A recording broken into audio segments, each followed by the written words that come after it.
मैं कांग्रेस का समर्थन नहीं करती, लेकिन इसे एक ईमानदार नागरिक होने के नाते सुनिएगा। मोदी जी, 60 साल मत चिल्लाया करो। देश और जनता को उल्लू मत समझो। आप उस देश के प्रधानमंत्री हो जो देश 300 साल तक गुलाम रहा था, जिस देश को अंग्रेजों ने लूट खसोट कर इस देश की बागडोर को कांग्रेस को सौंपी थी। 1947 में देश में सुई तक नहीं बनती थी। सारा देश राजा रजवाड़ों के झगड़ों में बटा हुआ था। देश में मात्र 50 गांव में बिजली थी। पूरे राजस्थान मात्र में 20 राजाओं के पास फोन था। किसी गांव में नल नहीं थे। पूरे देश में मात्र 10 बांध थे। सीमाओं पे मात्र कुछ सैनिक थे। 4 विमान थे, 20 टैंक थे। देश की सीमाएं चारों तरफ से खुली थी। खजाना खाली था। ऐसे बदहाल में हमारा हिंदुस्तान कांग्रेस को मिला था। इन 60 सालों में कांग्रेस ने हिंदुस्तान में विश्व की सबसे बड़ी ताकत यानी सबसे बड़ी सेना तैयार की। हजारों विमान, हजारों टैंक, लाखों फैक्ट्रियां, लाखों गांव में बिजली, हजारों बांधों का कंस्ट्रक्शन, लाखों किलोमीटर सड़कों का निर्माण, परमाणु बम, हर हाथ में फोन, हर घर में मोटरसाइकिल वाला मजबूत देश इन 60 सालों में तैयार करके दिया है कांग्रेस ने। भारत ने पिछले 60 सालों में तरक्की भी बहुत की है। भूतपूर्व प्रधानमंत्रियों ने कई इतिहास रच दिए, जिसकी वजह से भारत आज एशिया की दूसरी सबसे बड़ी ताकत है। भारत दुनिया का सर्वश्रेष्ठ संविधान बन चुका है। भारत एशियाई खेलों में मेजबानी कर चुका है। भारत ने भागड़ा और रिहंद जैसे बांध भी बन चुके हैं।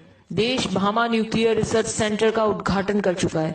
देश में तारापुर परमाणु बिजली घर शुरू हो चुका है। देश में कई दर्जन एम्स, आईआईटी, आईआईएमएस और सैकड़ों विश्वविद्यालय खुल चुके हैं। नेहरू ने नवरत्न कंपनियां स्थापित कर दी गई है।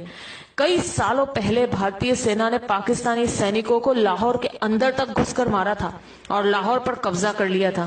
पंडित नेहरू पुर्तगाल से जीतकर गोवा को भारत में मिला चुके थे। नेहरू जी ने इसरो यानी इंडियन स्पेस रिसर्च ऑर्गेनाइजेशन की शुरुआत भी कर दी थी। भारत में श्वेत क्रांति की शुरुआत हो चुकी थी। देश में उद्योगों का जाल बिछ चुका था। इंदिरा जी पाकिस्तान के 2 टुकड़े कर चुकी थी। पाकिस्तान 1 लाख सैनिकों और कमांडरों के साथ भारत को सरेंडर कर चुका था। तब भारत में बैंकों की राष्ट्रीयकरण हो चुका था। इंदिरा जी ने सिक्किम को देश में जोड़ लिया था। देश अनाज के बारे में आत्मनिर्भर हो चुका था। भारत हवाई जहाज और हेलीकॉप्टर तक बनाने लगा था। राजीव गांधी ने देश के घर घर में टीवी पहुंचा दिया था। देश में सुपर कंप्यूटर, टेलीविजन और सूचना क्रांति यानी इंफॉर्मेशन टेक्नोलॉजी पूरे भारत में स्थापित हो चुकी थी। जब मोदी प्रधानमंत्री जी की शपथ ले रहे थे, तब तक भारत सर्वाधिक विदेश मुद्रा के कोष वाले प्रथम 10 राष्ट्रों में शामिल हो चुका था।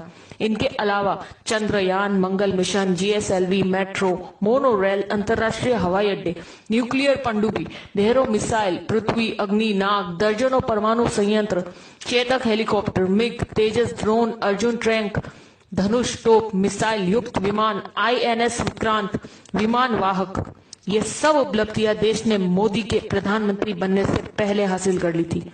हर जागरूक नागरिक की तरह इस मैसेज को ज्यादा से ज्यादा ग्रुपों तक पहुंचाइए, ताकि मोदी जी और उनके जुमले गलत साबित हो सके। जी बार बार उनका पूछना कि 60 सालों में क्या हुआ, तो उन्हें पता चल सके और अंधभक्तों की आंखों से पट्टी उतर सके। जय हिंद।